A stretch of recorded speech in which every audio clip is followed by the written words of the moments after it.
Martin et Périam. On travaille ensemble depuis 2016. On est photographe plasticien et ici on fait des sculptures et une installation interactive numérique. C'est une œuvre qui s'appelle Sekiba. Donc c'est des moulages faits en plâtre.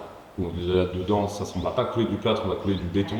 Donc on a invité les habitants à venir et à se prêter au jeu, de nous prêter un bout de leur corps, l'espace de 15 à 25 minutes, et sur lequel on a disposé des bandes de plâtre pour vraiment venir éclouser toutes les parties du corps et après pouvoir les tirer à l'atelier en béton.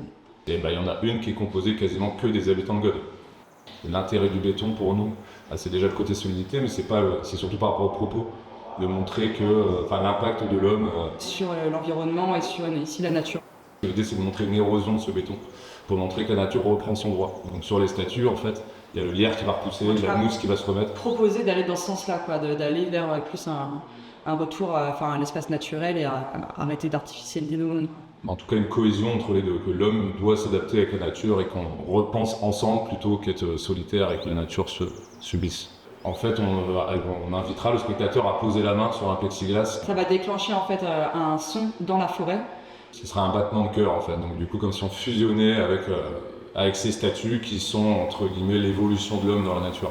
Et en fait on est en contrebas donc du talus, petit immeuble. Et il y a ces grands arbres qui sont vraiment immenses et donc on se sent vraiment tout petit en dessous et il y a vraiment une sensation de vertige.